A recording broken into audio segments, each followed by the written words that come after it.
there's a new batch of released Epstein emails about Donald Trump, including allegations of sexual behavior with Bill Clinton.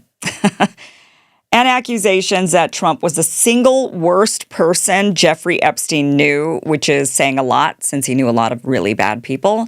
It is important to note that these are just emails. We don't have any evidence to back these up. However, there is a video clip of Jeffrey Epstein testifying under oath about Trump, and the answers he does give are pretty eyebrow-raising. And you mix that in with some testimony from witnesses, things are not looking good. The question is, what are we going to do about it now?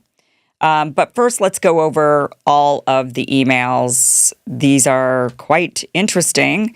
There are quite a few, so we're going to kind of go by one, and I did put these in chronological order. These have been going around, circulating all throughout social media, and it's been hard to keep track of them. We did the best that we could. We put them in chronological order, so let's go from the beginning. This is April 2nd of 2011, the dog that hasn't barked. We've already heard this email, so some of these emails are ones that we read previously. Some of these emails are brand new that you haven't seen, but this one was from Jeffrey Epstein to Ghislaine Maxwell in April of 2011, and he says, I want you to realize that the dog that hasn't barked is Trump. Victim, which is redacted, spent hours at my house with him. He has never once been mentioned, police chief, etc. I'm 75% there. And Ghislaine said, I've been thinking about that. This one is from October 24th of 2012, which is have your cronies look at mortgage. This is Epstein to Reed Weingarten.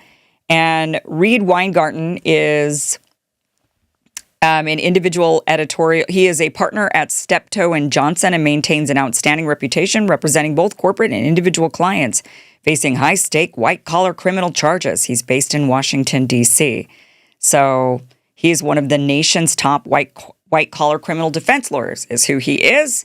And Jeffrey Epstein writes to Reed and says, have one of your cronies ask to see the mortgage to Mar-a-Lago cash from Electricians Union. His driver, Matt, was the bag man, later made an exec at the public company, and the $30 million loan from the casino to Donald Trump backdated.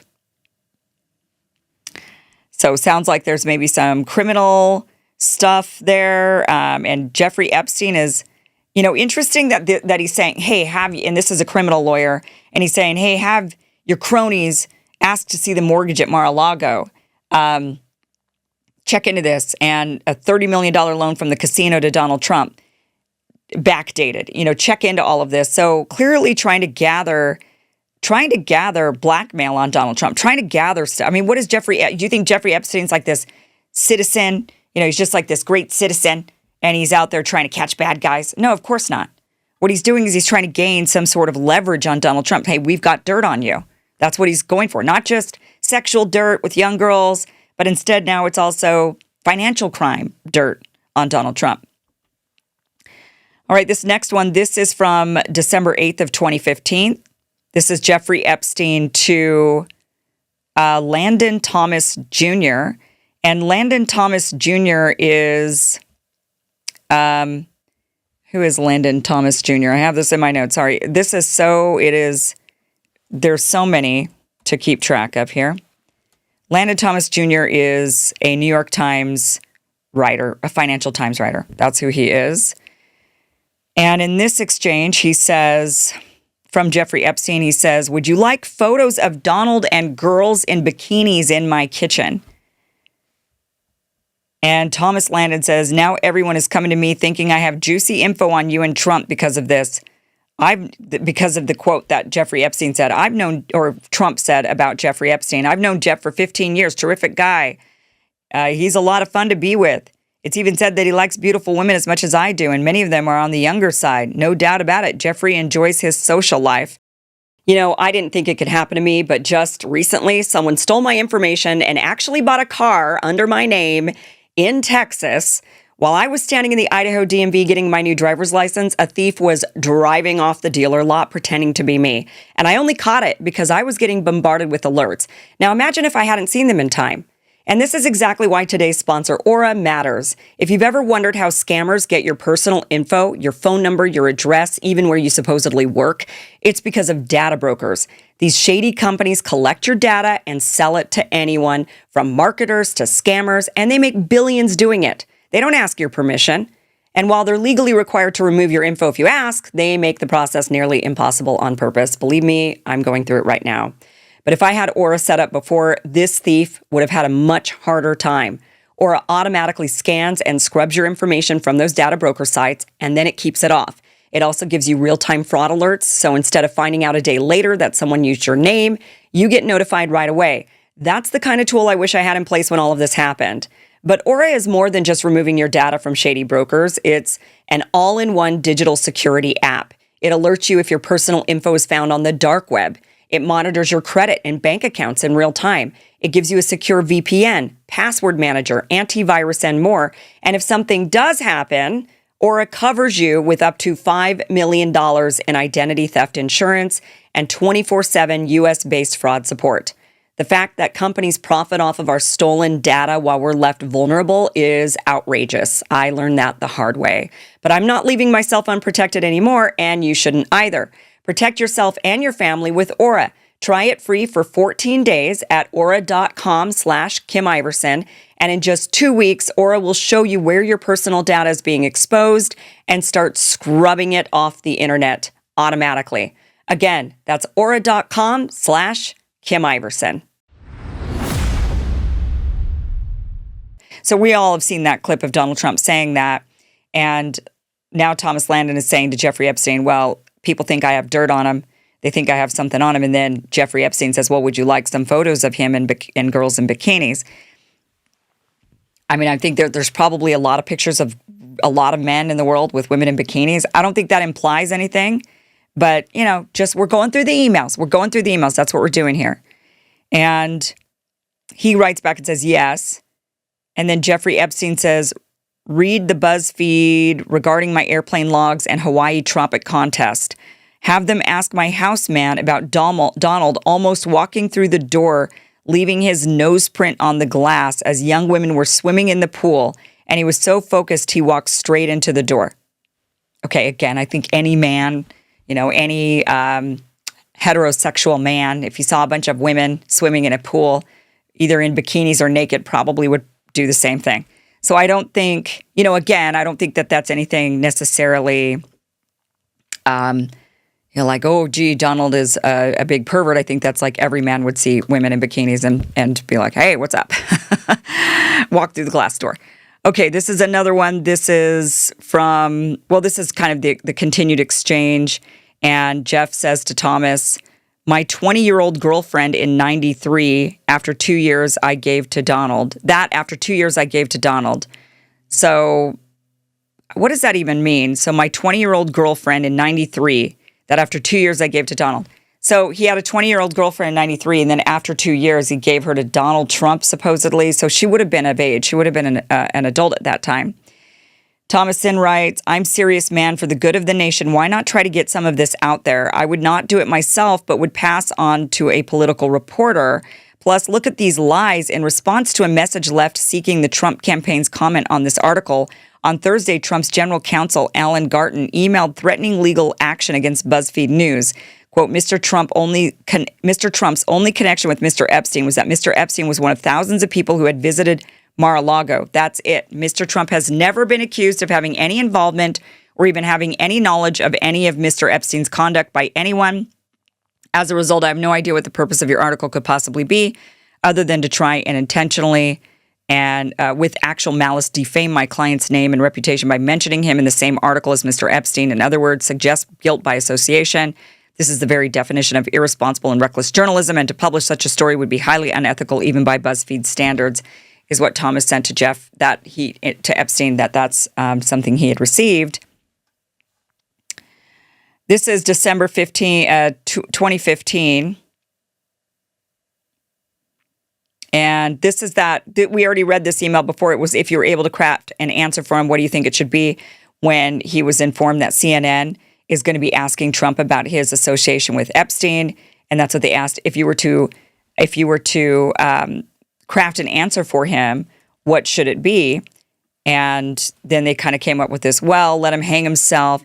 Now, this is written by Michael Wolff, and Michael Wolff is an American author, and journalist.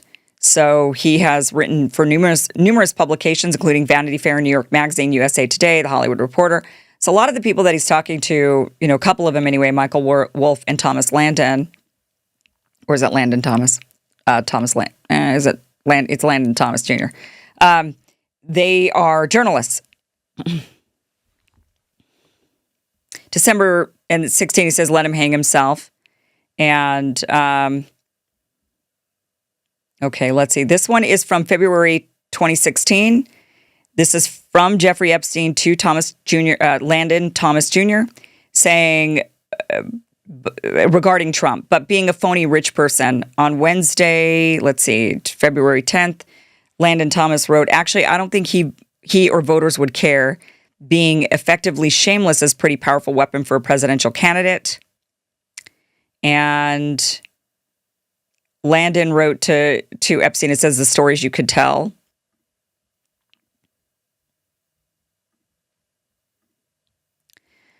And let's see here, February 2017. Sorry, guys. We're just going through these. We got to go through them one by one, just so we know what's being put out there and we know the truth. This one, again, this is from Jeffrey Epstein to Larry Summers. Larry Summers is an economist and former United States Secretary of the Treasury. So now we're getting out of just journalists, and now we're looking at exchanges from really powerful people. And this is in 2017, and he says, from Jeffrey Epstein, he says, recall, I've told you I have met some very bad people, none as bad as Trump. Not one decent cell in his body. So yes, dangerous.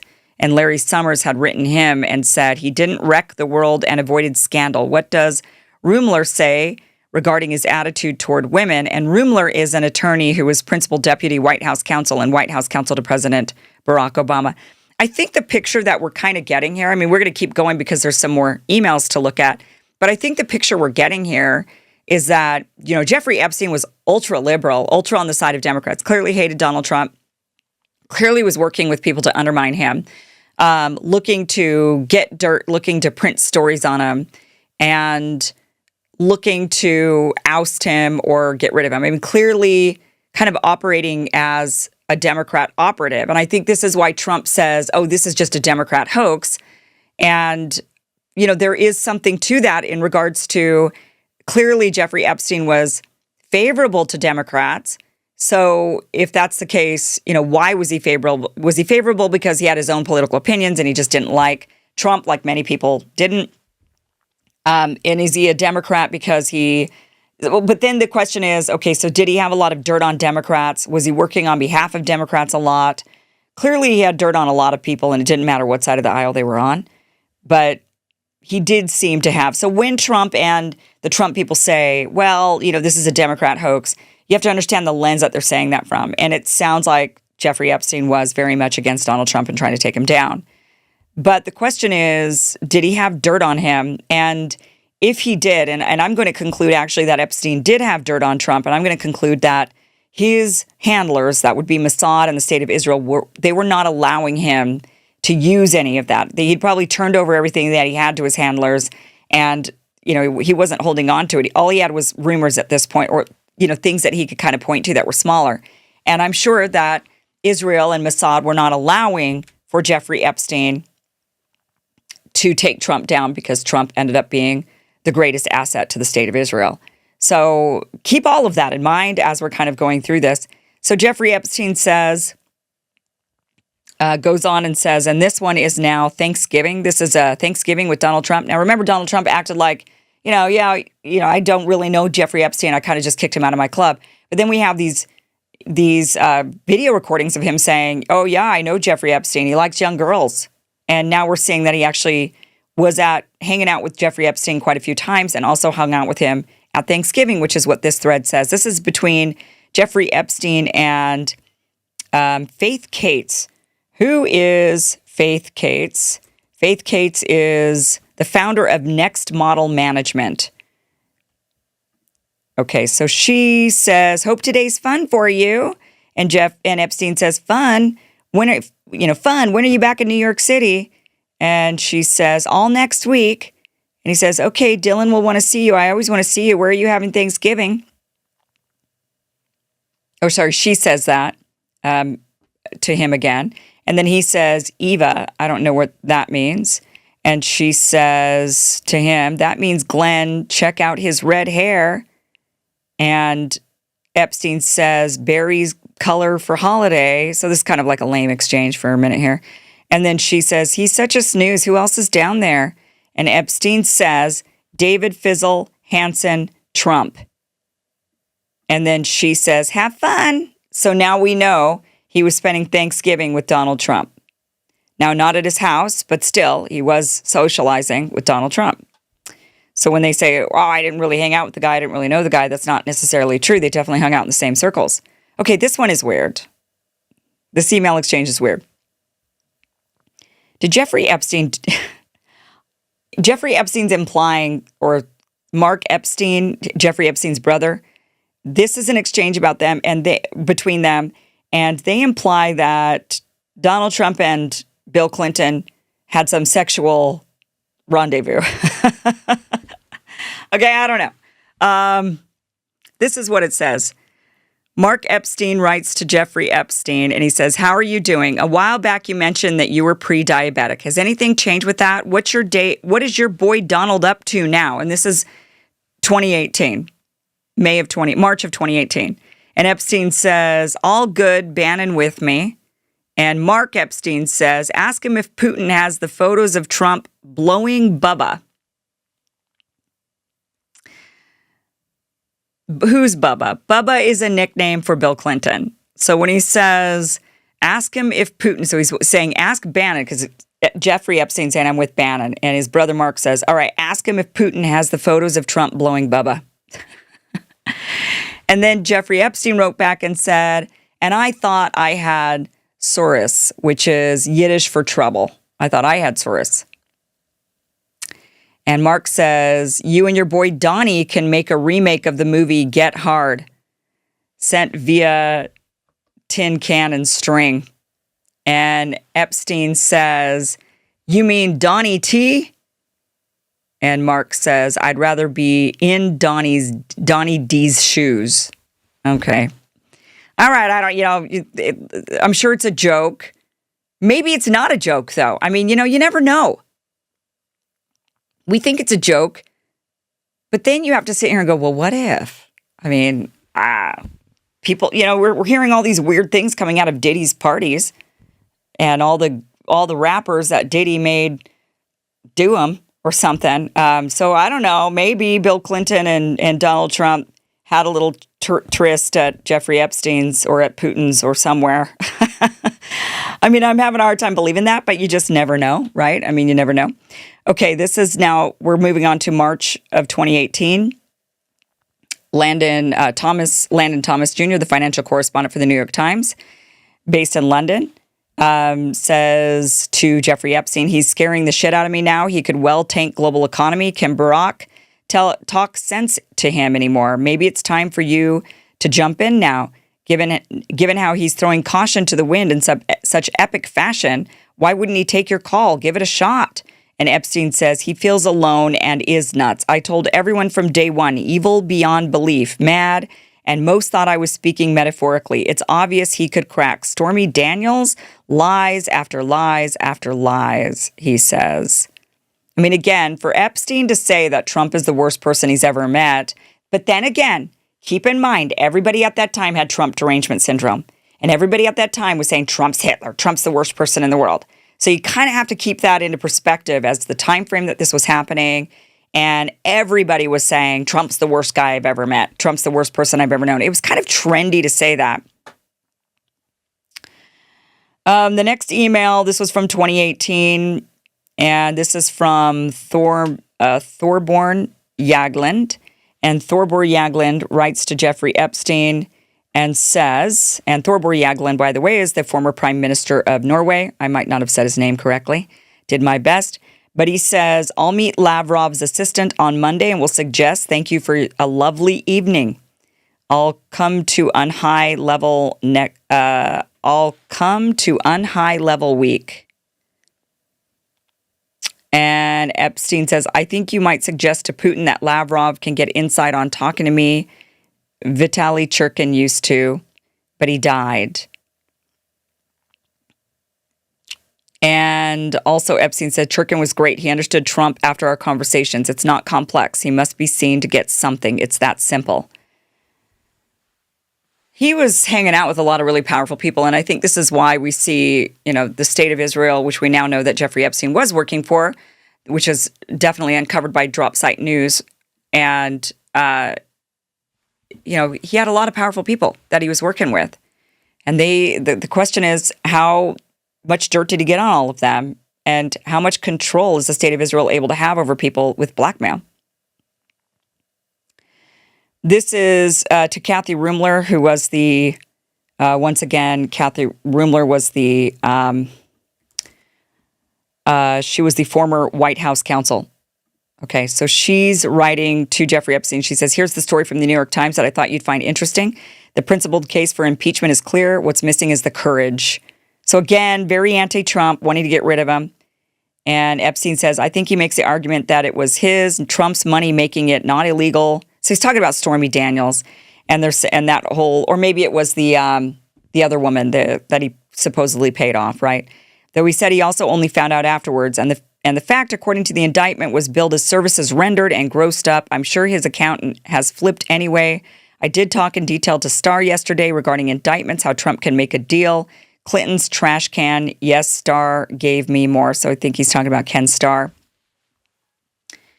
And then Kathy Rumler says, it makes no difference whether it's his money, issue his failure to disclose. Plus, the fact that he has lied his ass off about it makes clear that he knew it was illegal. So they're just, again, this is just showing, when Democrats release these emails, because it was Democrats that released them, and Trump is saying, oh, this is a Democrat hoax.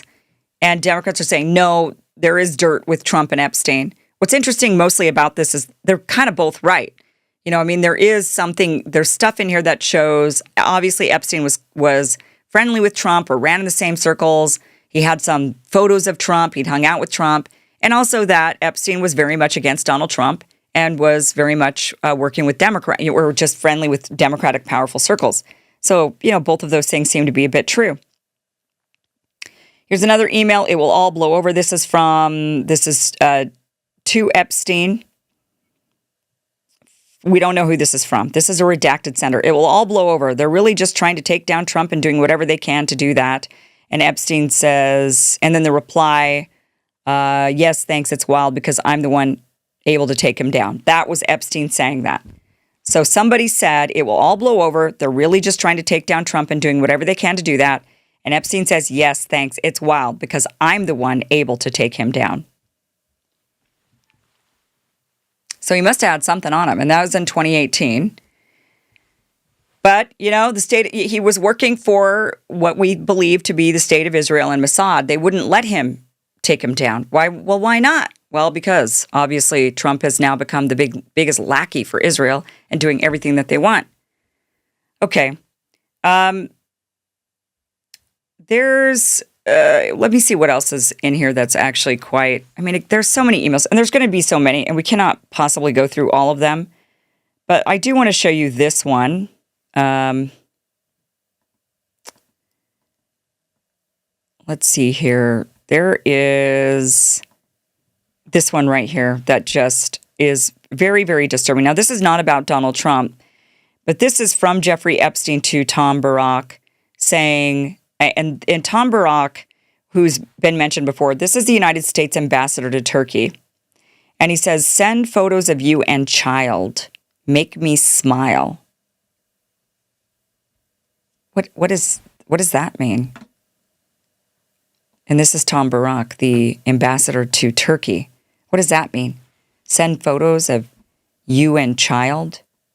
Make me smile. That's pretty disgusting. Here's, look, these emails, again, they're just emails. It's like two people talking, various different people talking, and it could be just high school chatter. They're just saying things. There's no evidence here. That's not, these emails and people talking back and forth and talking crap about somebody is not evidence. So this is where, unless there's hard evidence that comes out against Donald Trump, which there has been some evidence, and I'm going to show that to you, then these emails are really just kind of nothing. But they're interesting, and they do paint a picture of there was more going on between Epstein and Trump than Trump likes to admit. Epstein, and then also Epstein was definitely more on the Democratic side, or didn't want Donald Trump to be president, didn't like the guy, just like Trump asserts about this being some sort of a Democrat hoax. But let's listen to Epstein himself. This is him under oath, and he's being questioned about his relationship to Donald Trump. Have you ever had a personal relationship with Donald Trump? What do you mean by personal relationships? Have you socialized with him? Yes, sir. Yes? Yes, sir. Have you ever socialized with Donald Trump in the presence of females under the age of 18? Though I'd like to answer that question, at least today, I'm going to have to assert my 5th, 6th, and 14th Amendment rights, sir. Okay. So there you go. He's not answering that question, doesn't want to answer that question. That leads people to believe guilt. Maybe Epstein did that on purpose. Maybe there was guilt. Here's another thing that came out. This was from 2016. Now, some people criticize this affidavit because they say that the affidavit, we don't know who it is. It's Tiffany Doe, which is a pseudonym. And some reporters and fact checkers have traced the connections between this anonymous plaintiff and individuals with a reputation for fabricating celebrity scandals, notably Norm Lubow, a former Jerry Springer producer. And they're claiming that maybe this person is that person. And so they're disputing this affidavit. But in this affidavit, Tiffany Doe says, I originally met Jeffrey Epstein in New York City in 1990 when I was the age of 22. I attended a series of parties in that same year of 1990 where I was paid to entertain various guests of Mr. Epstein. And Tiffany Doe goes on to say that she was essentially recruited and hired to recruit young girls for Epstein to traffic. Okay, so she was a groomer, basically. And she said, performing my duties as a recruiter of adolescent women to attend Epstein's parties, I met, this was in June of 1994, I met a 13-year-old adolescent woman, the plaintiff in this matter, at the Port Authority in New York City, who said that she had come to New York City in the hope of starting a modeling career. I persuaded the plaintiff to attend a series of parties of Mr. Epstein's that took place during the summer of 1994. I told her that if she would join me at the party, she would be introduced to people who could get her into the modeling profession and she would be paid for attending. It was at these series of parties that I personally witnessed the plaintiff being forced to perform various sexual acts with Donald J. Trump and Mr. Epstein. Both Mr. Trump and Mr. Epstein were advised that she was 13. I personally witnessed 4 sexual encounters that the plaintiff was forced to have with Mr. Trump during this period, including the 4th of these encounters where Mr. Trump forcibly raped her despite her pleas to stop. I personally witnessed the one occasion where Mr. Trump forced the plaintiff and a 12-year-old female named Maria to perform oral sex on Mr. Trump and witnessed his physical abuse of both minors when they finished the act. I personally witnessed or was made immediately aware of the 2 occasions where my boss, Mr. Epstein, attempted to rape and sodomize the plaintiff. I personally witnessed Mr. Epstein sexually and physically abusing other minor females, even younger than her. It was my job to personally witness and supervise encounters between the underage girls that Mr. Epstein hired and his guests.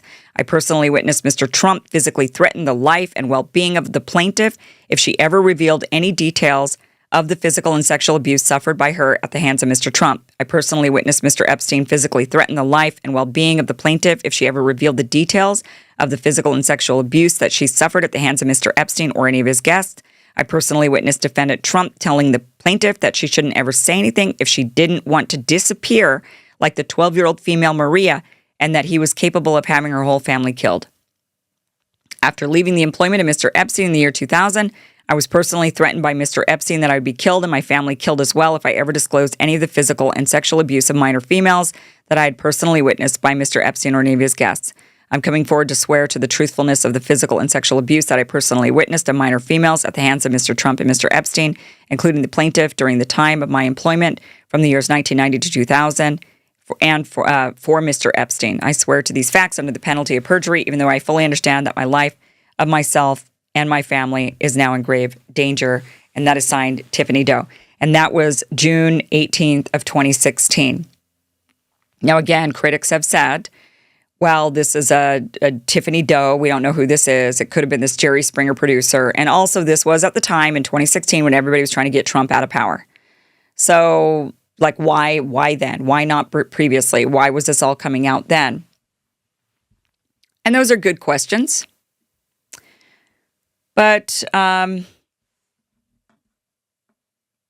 let's talk. I want to play this clip for you. This is Marjorie Taylor Greene and Sean Spicer talking. And Marjorie Taylor Greene, who I just love, I've really grown to really like her a lot and really respect her because I know that she's always honest. Even if I don't agree with her, I at least know she's honest. And this is what she has to say about Trump and all these files. She says, look, girls have come out and said Trump never did anything wrong. I want to start in a place that I don't like to start with, but everybody wants to know what's going on with this Epstein stuff. And there was some news about the Democrats releasing new emails. Anyway, I don't want to tell you what I think. I want to know what you think because you matter more. What do you think about this information? What is this going to get a big reception on the Hill? Is the discharge petition going to pass?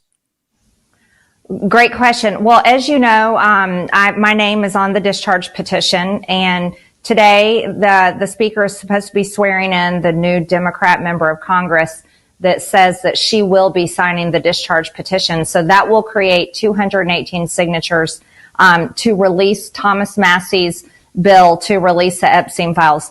But I also serve on the Oversight Committee, and I'm involved in our investigation on the Oversight Committee into the Epstein files. And we have already had a lot of information been released to us.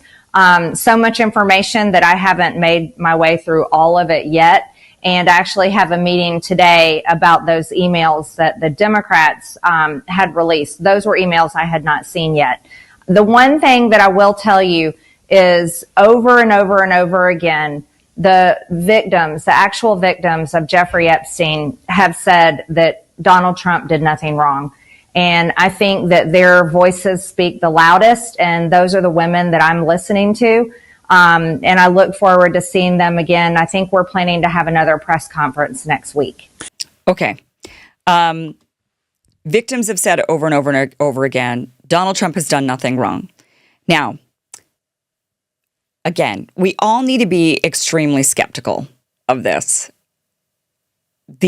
What we're seeing in affidavits, what other victims have said, and Virginia Giuffre is now dead.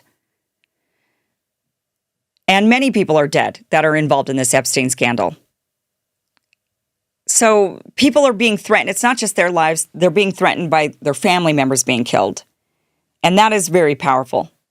So Donald Trump is, without a doubt, Israel's greatest ally. There is no doubt about that at this point. Let the facts speak for themselves. His behavior speak for itself.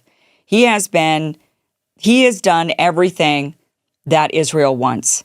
He is the dog that doesn't bark. And that is a reference to the dog that doesn't bark is because he's an ally of yours. He's your friend. That's the dog that doesn't bark. So Donald Trump is and has been the friend of Israel, and they will not allow anything to happen to him. So, of course, if they've got all this blackmail on him, let's say, and if they're using that blackmail to get him to do their bidding, they're going to ensure that none of these victims have anything negative to say. I'm surprised that they've allowed any of this stuff to come out. And I think the question would be, why is this stuff coming out now?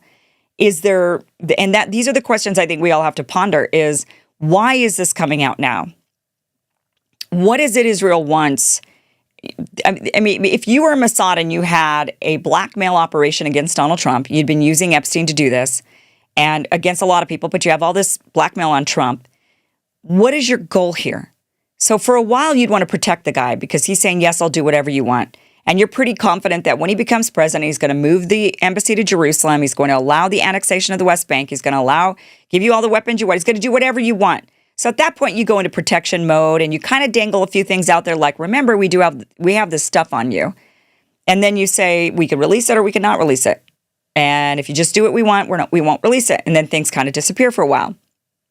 And then you have to wonder, why are things coming out now? Well, why now? And then, of course, the witnesses, the girls, like what Marjorie Taylor Greene's saying is, and they're saying, no, Trump did no wrong. Again, they could be easily threatened and told, don't say a word. We got Trump on our side right now. We don't want anything to ruin that. So then why now? Well, for me, The obvious answer is because Trump has said very plainly and very clearly, I'm not allowing you to annex the West Bank. He's been very, very clear on that. And he said, this is a red line. You cannot annex the West Bank. Israel doesn't like that answer. He's also said other things to Israel that they don't like you have to stop the war. You're not allowed to ethnically cleanse Gaza. We're going to let the Palestinians come back. And now suddenly all this stuff is coming out. So when Trump says it's a giant Democrat hoax, I think what he means is Israel. I mean, what else is he supposed to say? Can't say, hey, my blackmailers are blackmailing me, guys. Instead, he's going to say, now that the Democrats are using the Epstein hoax involving Democrats, not Republicans, to try and deflect from their disastrous shutdown and all of their other failures, I will be asking AG Pam Bondi and the Department of Justice, together with our great patriots at the FBI, to investigate Jeffrey Epstein's involvement and relationship with Bill Clinton, Larry Summers, Reid Hoffman, JP Morgan, Chase, and many other people and institutions to determine what was going on with them and him. This is another Russia scam with all arrows pointing to the Democrats. Records show that these men and many others spent large portions of their life with Epstein and on his island. Stay tuned. So he is throwing a lot of people under the bus. Bill Clinton, we already knew about that. Larry Summers, Reid Hoffman, JP Morgan, Chase, many other people and institutions he's saying are involved with Epstein. And he's sounding desperate. He's wanting to throw everybody else and deflect while clearly the people that have been controlling all of the blackmail are now saying, Trump, we're hanging you out to dry because you're not doing what we want. I mean, that's what it looks like to me. Maybe it looks like something different to you, but to me, that's what this is all looking like. You always have to ask who is benefiting. Why would this come out now? What is happening? And and I think right now Israel's upset. They don't want to have to stop their genocide. They want to be able to annex the West Bank. They don't want the Palestinians to return to Gaza. They're wanting what they want, and they're willing to fight for it. And this is one of their weapons. So keep that in mind as you go through and read all of these emails. There are a lot of different things going on here. Yes, Democrats. It seemed like Epstein wanted to get rid of him, and he's kind of with the Democrats. But then again, maybe that's because Israel wasn't really sure about Donald Trump. Because, I'm pretty convinced Epstein was a Mossad asset working for the state of Israel. That's why I talk about it so factually. And I think there has been enough facts to come out for us to pretty much assert this. But other mainstream news people are going to sit there and say, well, we don't have any evidence of that. Yes, you do. You have plenty of evidence of that. You just don't want to say it. So keep asking questions. We will keep asking questions. The big question, though, is if they do have dirt on Donald Trump or any other politicians, what are we Americans going to do about it? What can we do about it? I'm not sure. It seems like these guys are able to get away with anything. Like we find out that a foreign country has complete control over our government and we just sit and take it. We're at a point where we're so numb that we just sit and take it. So I think that's the big question. That as we move forward and as we get more Epstein files uncovered, I think the big question is, what are we Americans going to do about it? Thank you for watching this clip from the full Kim Iverson Show, which you can catch Monday through Friday, 2 p.m. Pacific, 5 p.m. Eastern at KimIversonShow.com. It is free for you to watch. Again, 2 p.m. Pacific, 5 p.m. Eastern, KimIversonShow.com. See you there.